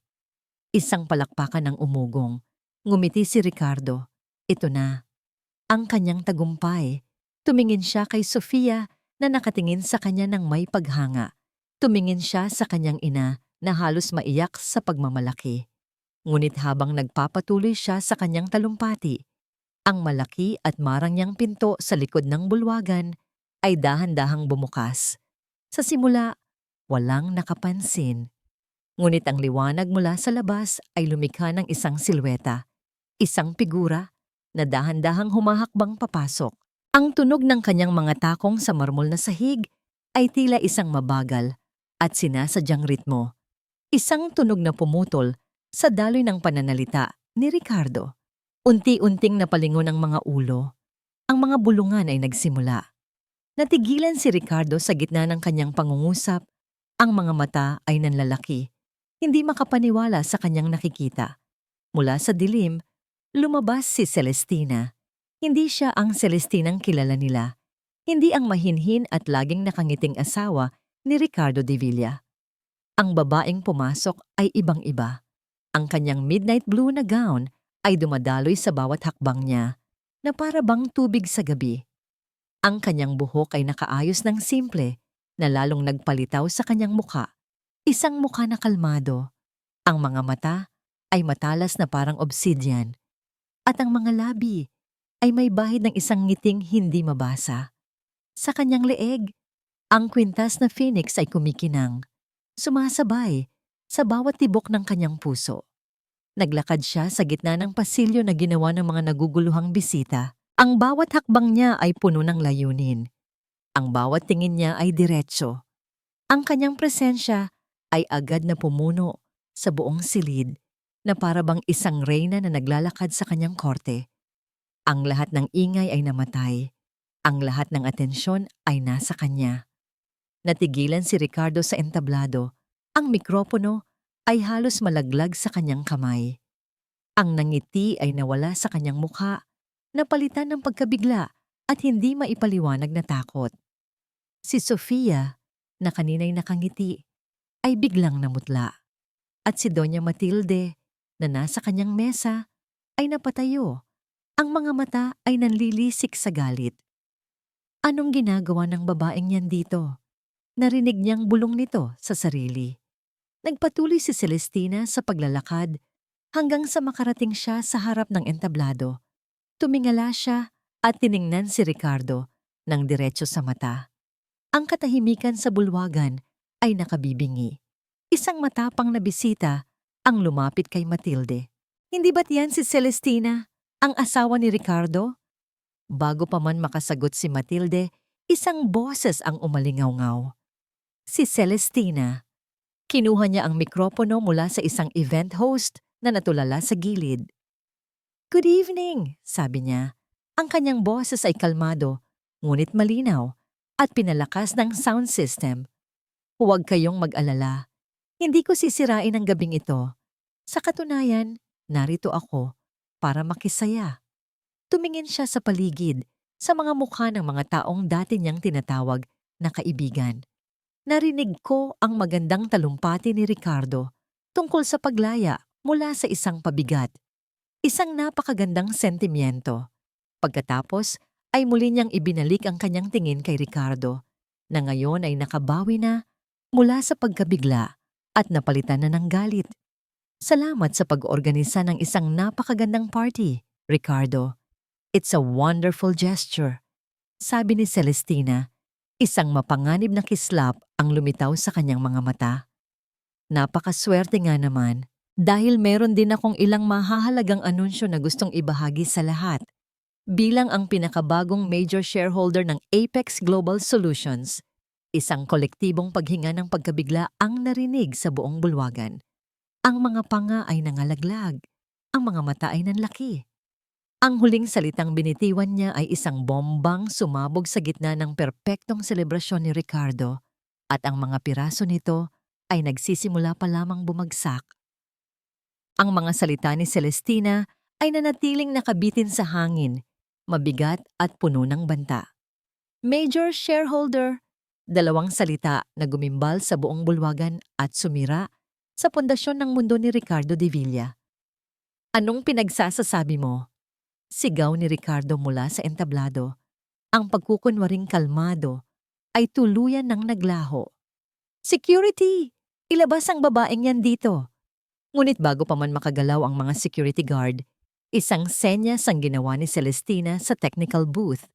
Bigla, ang malaking screen sa likod ng entablado na kanina'y nagpapakita ng logo ng party ay naging itim. Pagkatapos, isang pangalan ang lumitaw sa puting letra, Phoenix Legacy Holdings. Hindi mo na kailangang mag-aksaya ng pagod, Ricardo. Sabi ni Celestina, ang kanyang boses ay nananatiling matatag sa gitna ng nagkakagulong bulungan. I believe I have every right to be here. After all, I own a significant part of this celebration. Ang mga miyembro ng board ng Apex Global na naroroon sa party ay napatayo. Ang kanilang mga mukha ay nagpapalit-palit mula sa pagkalito patungo sa pagkaunawa. Ang misteryosong investor, ang multo na gumugulo sa kanila. Ito pala, si Celestina. This is absurd, sigaw ni Sofia, na ngayon ay nakatayo na sa tabi ni Ricardo. Ang kanyang mukha ay nababalutan ng takot at galit. Isa kang sinungaling, wala kang pera, bangkarote na ang pamilya mo. Isang maliit na ngiti ang sumilay sa labi ni Celestina. Talaga ba, Miss Ramos?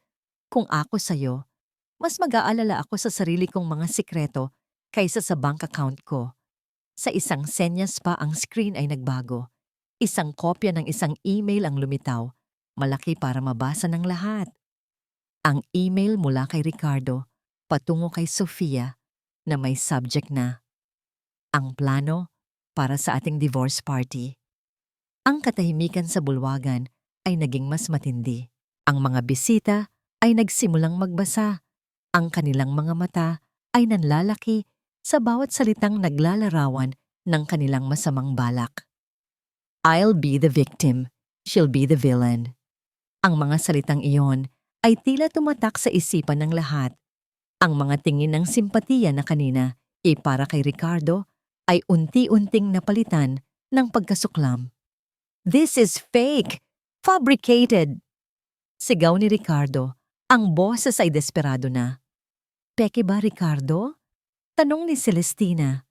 Kung gayon, baka ito ay mas pamilyar sa'yo. Ang screen ay muling nagbago. Ngayon, isang serye ng mga bank transaction at mga invoice ang lumitaw. Mga pagbabayad mula sa Apex Global patungo sa mga kumpanyang walang nakakakilala. At sa tabi ng bawat transaksyon, may isang pangalan. Ang pangalan ng pinsan ni Sofia Ramos. Sa loob ng 2 taon, paliwanag ni Celestina, ang kanyang boses ay parang isang hukom na naghahatol. Si Mr. De Villa at si Miss Ramos ay sistematikong ninanakawan ng kumpanyang pinagkatiwalaan sa kanila.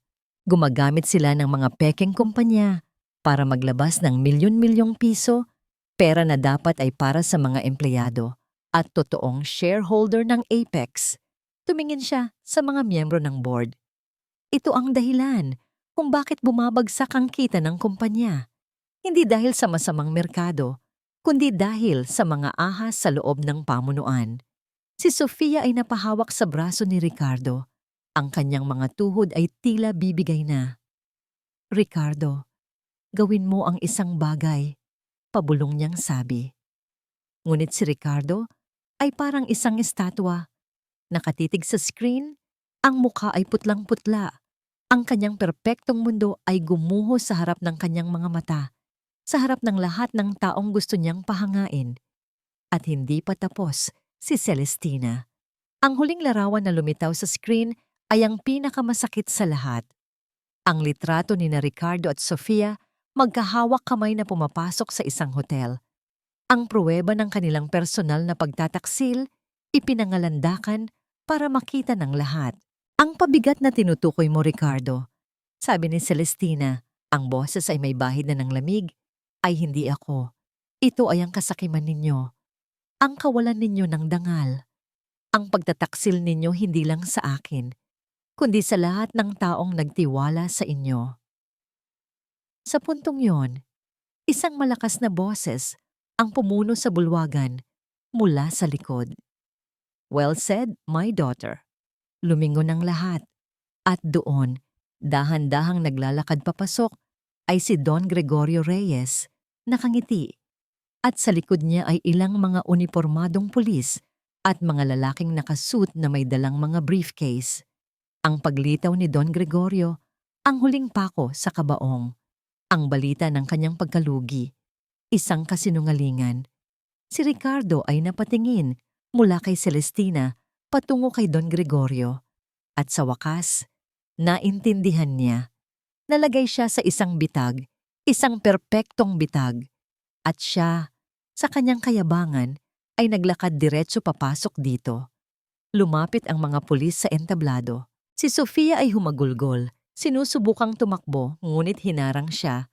Si Ricardo ay hindi gumalaw, ang kanyang mga mata ay walang buhay. Talunan.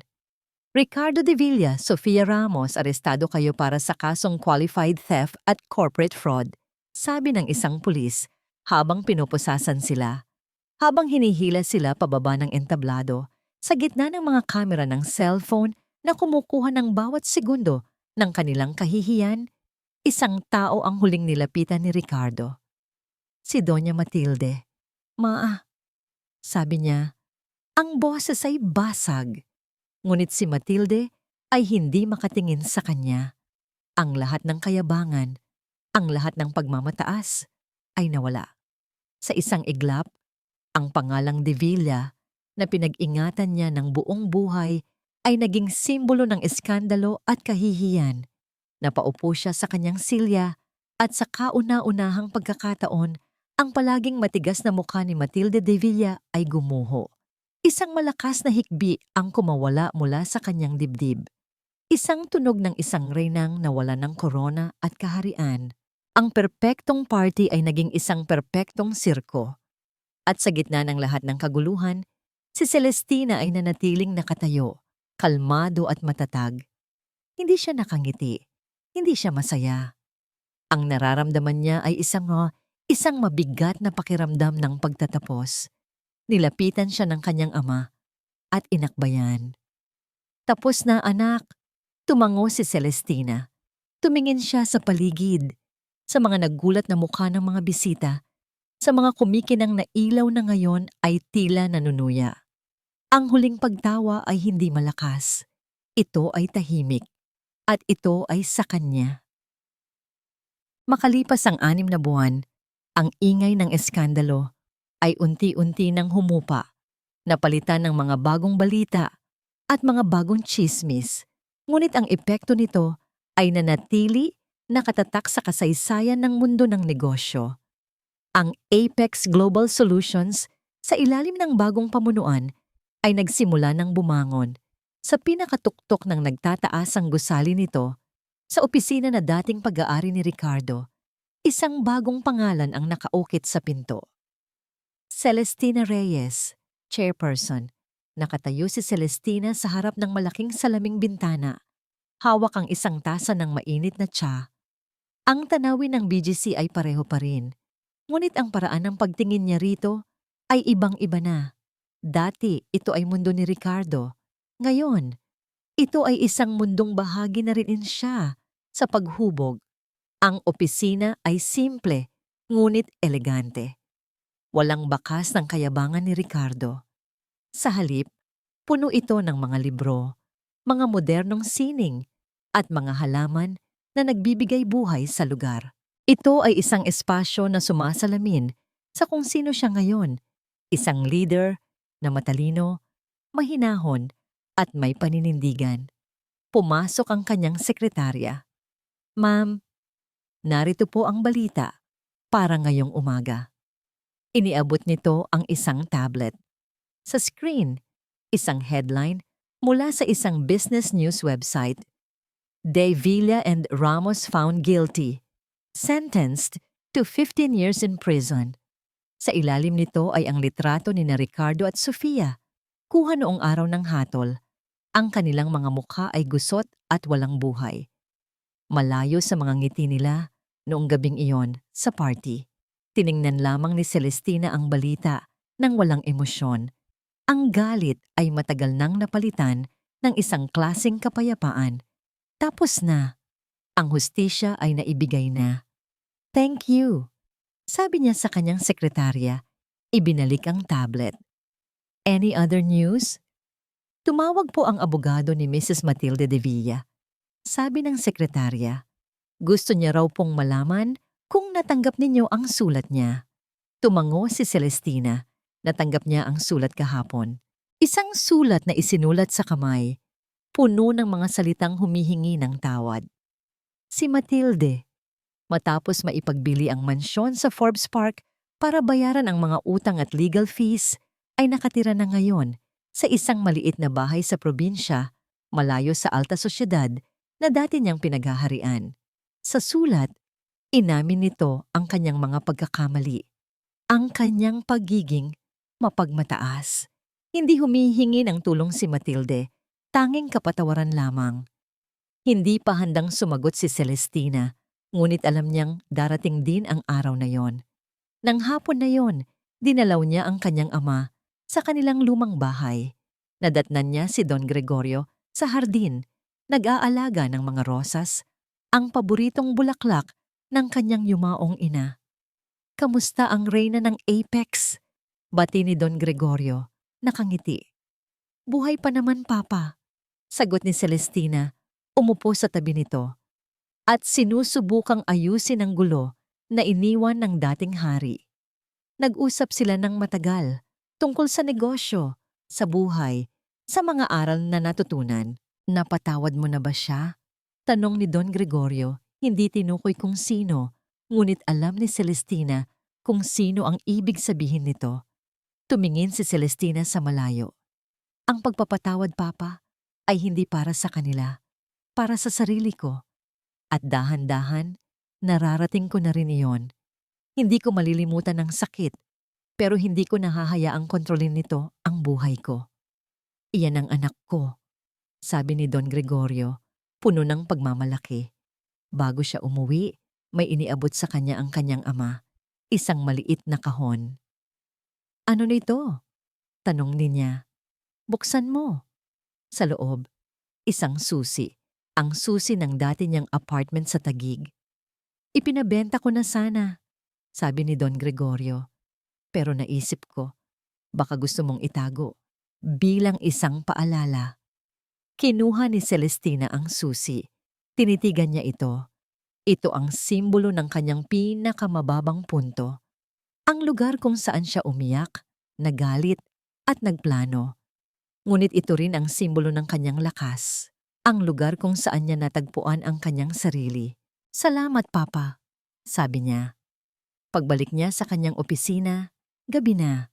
Ang mga ilaw ng syudad ay kumikinang na parang mga diamante sa itim na tela. Inilapag niya ang susi sa kanyang mesa.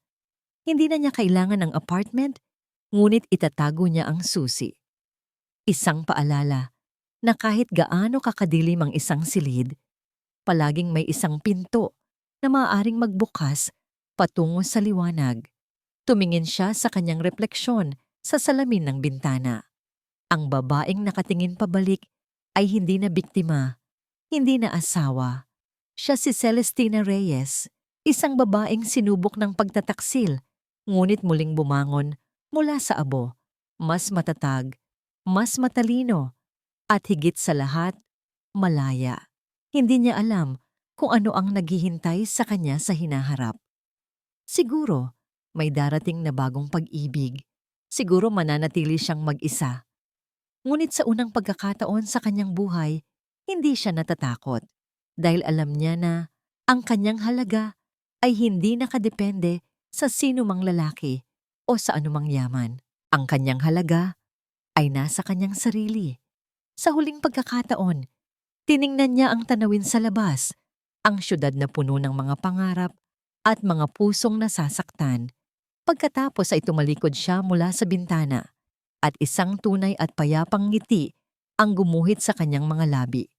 Handa na siyang harapin ang bukas dahil ang kanyang bagong simula ay nagsimula na.